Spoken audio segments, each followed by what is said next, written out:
शांताकारं भुजगशयनं पद्मनाभं सुरेशं विश्वाधारं गगनसदृशं मेघवर्णं शुभांगं लक्ष्मीकान्तं कमलनयनं योगभिर्ध्यानगम्यं वन्दे विष्णुं भवभयहरं सर्वलोकैकनाथं वसुदेवसुतं देवं कंसचाणूरमर्दनं देवकी परमानंदम श्री कृष्णं वंदे जगद्गुरुं कृष्णाय वासुदेवाय हरे परमात्मने प्रणत क्लेश नाशाय गोविंदाय नमो नमः। हम सभी आज पुनः इस प्रातःकालीन सत्र में भगवत गीता के ज्ञान की जिज्ञासा को लेकर उपस्थित हुए हैं और भगवान श्री गोविंद की वाणी को श्रवण करने के उद्देश्य को लेकर के हम सभी यहाँ नित्य एकत्र होते हैं। और आज भी भगवान श्री गोविंद की वाणी को के श्रवण के लिए यहाँ पर पुनः उपस्थित हैं। आप सभी उपस्थित महानुभावों को भगवान श्री गोविंद की ओर से आशीर्वचन और मेरी ओर से आप सभी को कोटिसा प्रणाम। हम सभी वस्तुतः एक निश्चित उद्देश्य को लेकर आगे की ओर बढ़ रहे हैं और यह उद्देश्य जो है ये विशेष उद्देश्य है जिसकी प्राप्ति कर पाना प्रत्येक मनुष्य का धर्म है, कर्तव्य है। और इसी की प्राप्ति के लिए हमको ये मानव शरीर मिला हुआ है, अन्य किसी की प्राप्ति के लिए नहीं मिला है। क्योंकि हम जो कुछ भी बहुत प्रयत्न से प्राप्त कर पाते हैं, जो कुछ भी बहुत प्रयत्न से पा पाते हैं, तो वह हमारी जो प्रगतिशीलता है और उसका जो परिणाम है वह सभी इसी जगत में रह जाता है।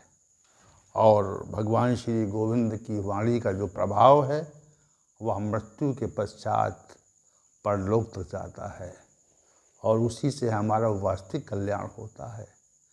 संसार की वस्तुओं से कल्याण नहीं होता। ये बात मन में बिठा करके हम सभी आज एकत्र हुए हैं। आइए चलते हैं आज के विषय की ओर। तो हम सभी भगवत गीता के अध्याय 16 के श्लोक संख्या 1 पर पूर्व सत्रों में विचार कर चुके हैं। श्री भगवान ने श्लोक संख्या 1 में दैवी संपदा को प्राप्त महापुरुषों के 9 लक्षणों का वर्णन किया था और उन लक्षणों पर हमारी जो व्याख्या है वो कई सत्रों में चली। और आज की जो व्याख्या है, आज का जो सत्र है वह श्लोक संख्या 2 पर आधारित है।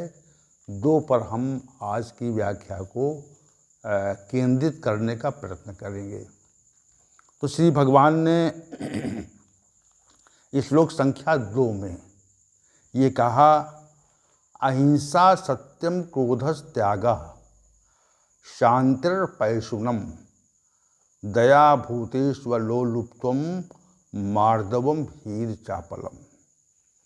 हे अर्जुन, जो दैवी संपदा को प्राप्त हुए महापुरुष हैं उनके अंदर अहिंसा का भाव रहता है और सत्य का भाव रहता है, क्रोध का अभाव रहता है, त्याग रहता है, शांति रहती है, किसी की भी निंदा न करने का भाव रहता है और सभी प्राणियों के प्रति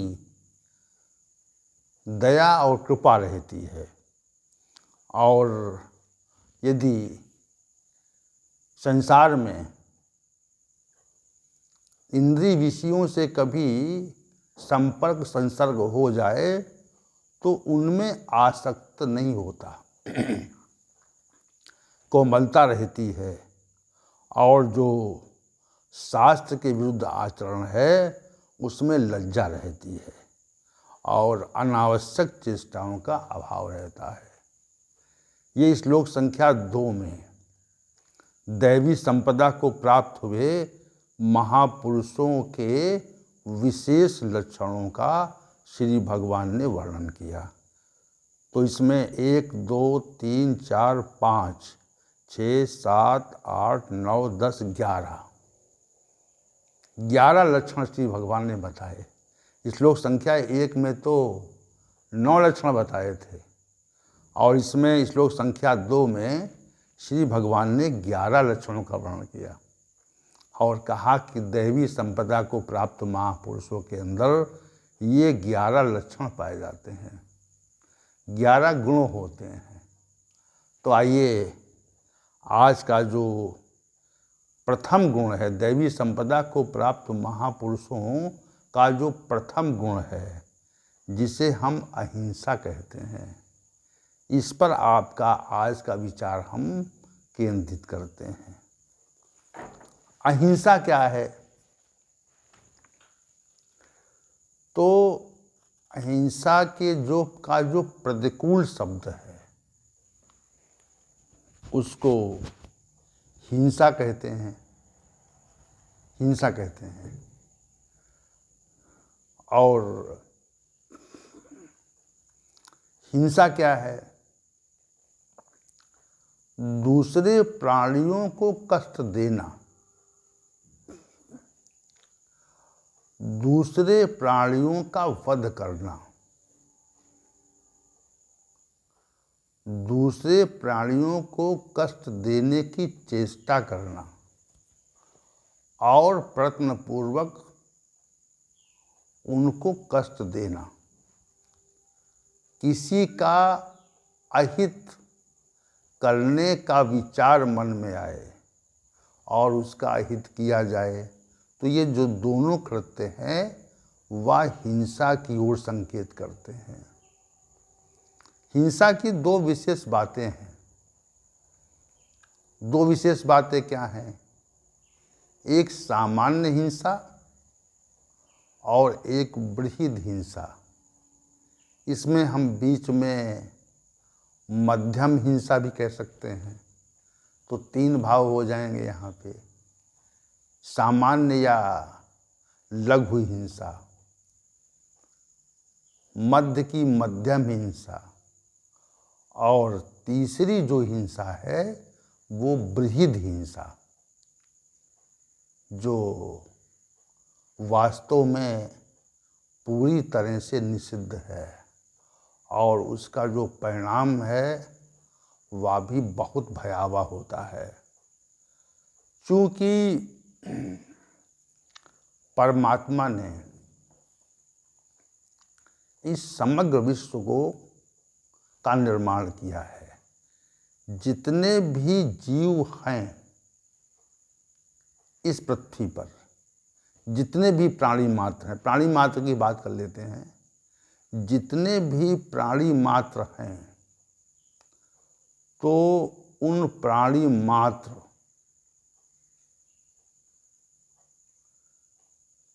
में परमात्मा की कृपा है और उनकी कृपा के फलस्वरूप ही हम जितने भी प्राणी हैं उनकी उत्पत्ति होती है। विशेष बात यह है, जितने प्राणी हैं इस संसार में, जितने भी प्राणी हैं, उन सभी प्राणियों की उत्पत्ति का जो कारण है, मूल कारण है, वह परमात्मा है। प्रकृति तो सहायक कारण है, प्रकृति तो परमात्मा के निर्देश पर कार्य करने वाली सत्ता है। लेकिन जो मूल कारण है, मूल जनक है, वह वास्तविक रूप से परमात्मा है। तो परमात्मा जब हम सभी प्राणियों का मूल कारण है, मूल पिता है, तो इस भाव से जितने भी प्राणी इस जगत में हैं, वे सभी बंधु बांधव हैं। क्या है बंधु बांधव? भाई पिता एक है, तो जब पिता एक है तो उससे जो उत्पन्न संतानें हैं, उनमें बंधु बांधव का ही तो संबंध होगा। क्या संबंध हो सकता है? संबंध बंधु बांधव का हो सकता है। तो जब बंधु बांधव का संबंध है, तो आपस में जो द्वेष भाव है वह नहीं होना चाहिए। अब जैसे एक पिता है, एक पिता की 4 संतानें, तो पिता ये कभी नहीं चाहेगा कि हमारी 4 संतानों के मध्य में आपस में द्वेष भाव हो, आपस में विवाद हो, कलह हो, लड़ाई झगड़ा हो। एक पिता कभी चाहेगा? ये नहीं चाहेगा। कभी उसके मन में ये विचार नहीं रहता है कि हमारे पुत्रों में पारस्परिक वैमनस्यता हो। उसके मन में क्या विचार रहता है? उसके मन में ये विचार रहता है कि हमारे जो पुत्र हैं, इनमें परस्पर प्रेम और सौहार्द स्नेह हो, सौहार्दपूर्ण वातावरण हो, और परस्पर एक दूसरे से हिल मिल के रहें। कभी पारस्परिक विवाद न हो, और विवाद न होने पर आपस में सभी प्रेम भाव से रहें। ये बात सदैव एक पिता चाहता है। उसके मन की आंतरिक बात है ये। अब आप चूंकि सभी लोग पिता के स्वरूप में हैं, तो क्या कभी ऐसी आकांक्षा करते हैं कि हमारे पुत्रों के मध्य में कोई विवाद हो? नहीं करते। यह जो भाव है कि हमारे पुत्रों के मन में पारस्परिक सौहार्द रहे, ये जो भाव है, ये एक पिता का है। कभी मन में वैमनस्यता नहीं आती। पिता के तो मन में आती नहीं। पिता के मन में जो वैमनस्यता का भाव है, किसी को द्वेषपूर्ण दृष्टि से देखने का भाव है, उसके मन में तो प्रकट ही नहीं होता। वह अपने पुत्रों को विकास के पथ पर देखना चाहता है, और उनमें ऐसा ज्ञान उत्पन्न हो जाए कि वह समाज में पृथक दिखे, ये भाव रहता है। तो जो परम पिता परमात्मा है, जिसकी हम सभी संतान हैं, तो उसके मन में कभी पारस्परिक वैमनस्यता का भाव आपस में इस संसार में रहे, ये प्रकट नहीं होता। क्या वो चाहता है कि हमारे मन में, हम सभी के मन में परस्पर द्वेष भाव पैदा हो, परस्पर कलह लड़ाई हो, विवाद हो? ऐसी उसकी इच्छा नहीं है। तो हम जब परस्पर द्वेष भाव करते हैं, वैमनस्यता करते हैं, आपस में विवाद करते हैं, तो हम पिता के भाव का अतिक्रमण करते हैं, उसे दुख देते हैं। परम पिता परमात्मा जब ये देखता है कि हमारे द्वारा उत्पन्न पुत्रों में पारस्परिक वैमनस्यता है, पारस्परिक द्वेष है, तो उसके अंदर एक दुख और शोक प्रकट होता है। यद्यपि वहाँ पे दुख शोक की सत्ता नहीं है, लेकिन संसारिक पिता की तरह से भी उसकी ये प्रबल इच्छा रहती है कि आपस में दुख, द्वेष, ईर्ष्या न उत्पन्न हो। और हम जब संसार में परस्पर करते हैं, क्योंकि पिता तो एक ही है, हम सभी एक ही स्थान से आए हैं, एक ही जो रह रहे थे, जन्म के पूर्व जहाँ भी रह रहे थे वह एक ही स्थान था, अव्यक्त था। और मृत्यु के पश्चात भी जिस स्थान पर जाना, जिस जगह पे जाना है, जिसके समक्ष खड़ा होना है, तो वह भी एक ही सत्ता है। अब चूंकि सिद्धांत पृथक पृथक स्थापित हो गए, लेकिन वास्तविक बात यही है, हम किस जगत से आते हैं ये हम नहीं जानते, लेकिन जिस जगत से आते हैं वह एक ही है। हमारा जन्म जिस प्रक्रिया से होता है वह प्रक्रिया भी एक ही है। और जैसे जीवन यात्रा चलती है वह भी एक ही है, जैसे मृत्यु होती है वह भी एक ही प्रकार की होती है। और मृत्यु के पश्चात जिस सत्ता के समक्ष हमको खड़ा होना है, उपस्थित होना है, तो वह भी एक ही है। तो सब कुछ एक ही है। पारस्परिक जो सौहार्द है वह इसलिए बना रहना चाहिए, क्योंकि अगर हम परस्पर अपने मतों और सिद्धांतों को लेकर के विवाद और कलह करते हैं, इसका अभिप्राय है कि हम उस परमात्मा के मन में शोक और दुख प्रकट करते हैं। तो ऐसा नहीं होना चाहिए।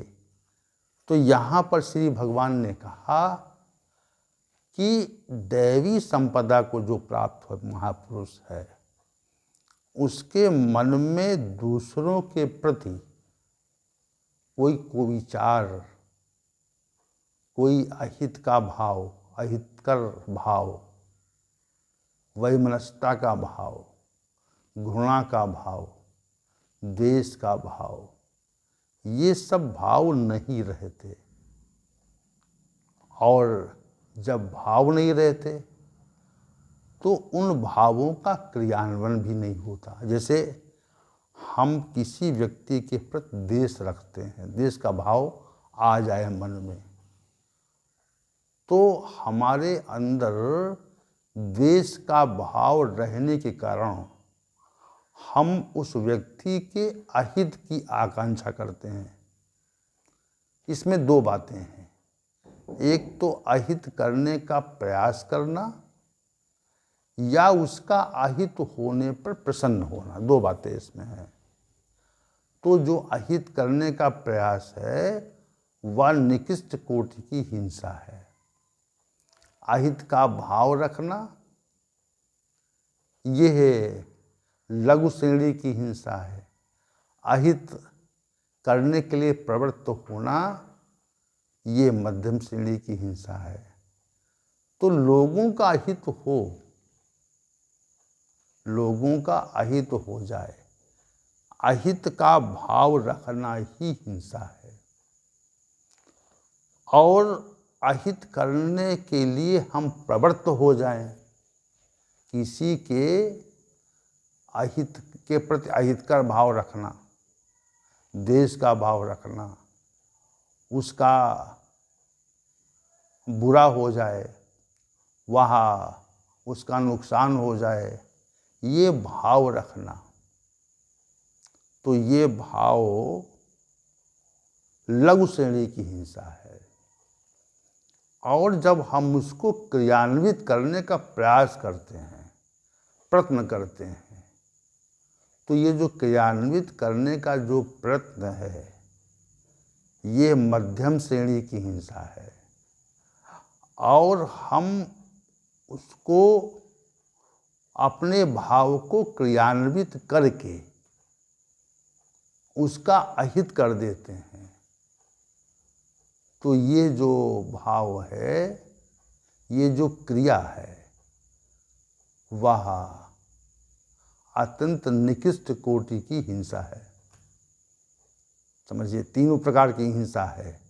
अहित का भाव रखना, अहितकर भाव के क्रियान्वयन की ओर प्रवृत्त होना और उसका अहित कर देना, ये तीनों प्रकार की जो पृथक पृथक क्रियाएं हैं, स्थितियां हैं, वह लघु, मध्यम और दीर्घ हिंसा के रूप में परिवर्तित हो जाती हैं। तो अगर किसी के प्रति हम अहितकर भाव न रखें, किसी के अहित करने में प्रवृत्त न हों और किसी का अहित हम न करें, तो इसी को हिंसा कहते हैं, अहिंसा कहते हैं इसको। अगर करें तो हिंसा और न करें तो अहिंसा। ये एक सामान्य परिभाषा है अहिंसा की।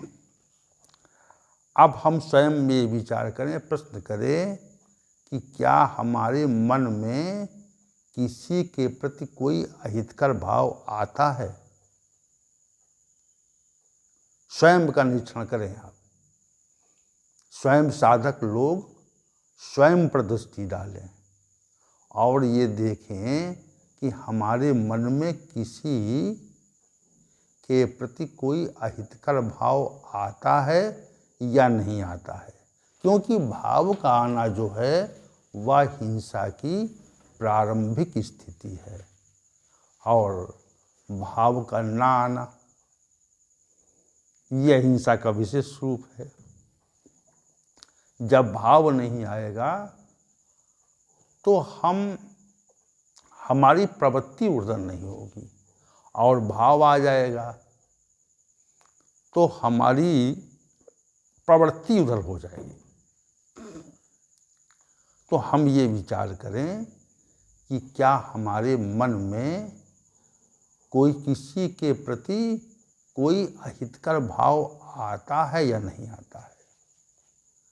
अगर आता है तो इसका मतलब है कि हम हिंसा रूपी दोष से आवृत हो रहे हैं।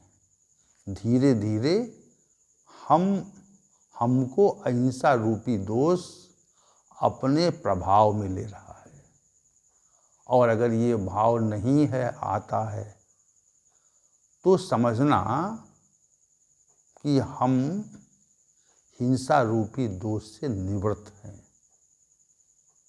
दूसरी बात, भाव का आना और दूसरी बात उधर प्रवृत्त होना।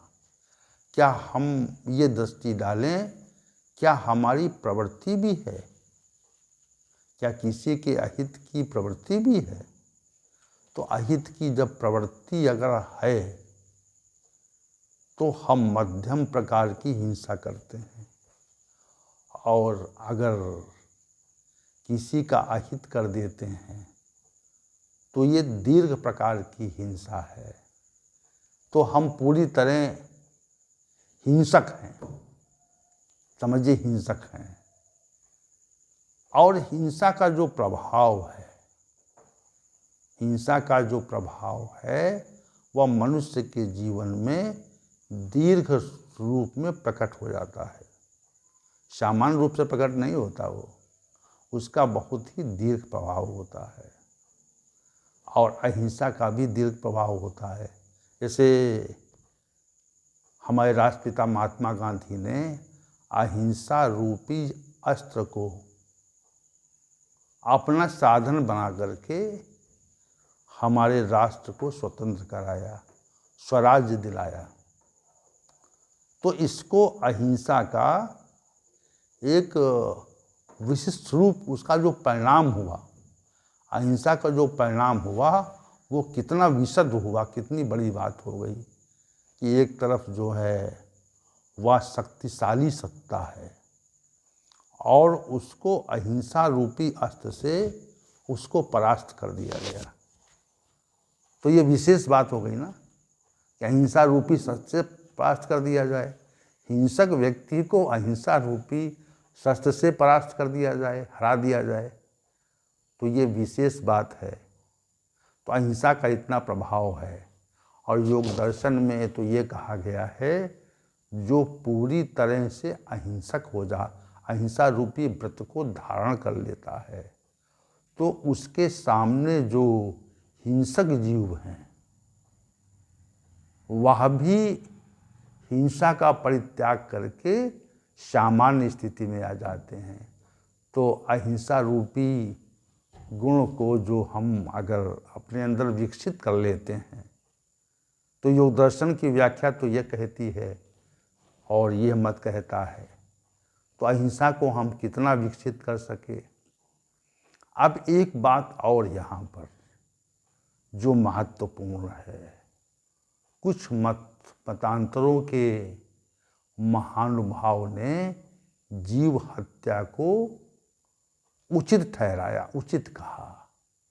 ये कहा कि ये परमात्मा का आदेश है, जीव हत्या करना और जीव हत्या के उपरांत प्राप्त मांस का सेवन करना, यह जो है परमात्मा का आदेश है।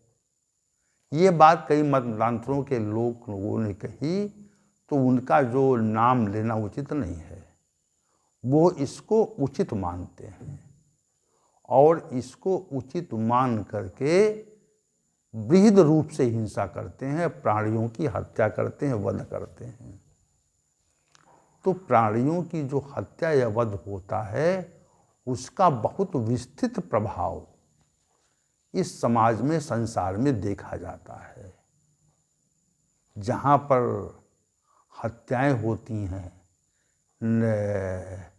निरपराध प्राणियों की या निरपराध मनुष्यों की, तो वहाँ पर तमोगुण का प्रभाव बढ़ जाता है और तमोगुण के प्रभाव बढ़ने से हम तमोगुणी हो जाते हैं और समाज में एक प्रकार की ऐसी स्थिति उत्पन्न हो जाती है जो हमको विनाश की ओर ले जाती है। इसलिए किसी मत के संबंध में कुछ न कह करके ये स्पष्ट रूप से समझना चाहिए, किसी भी प्रकार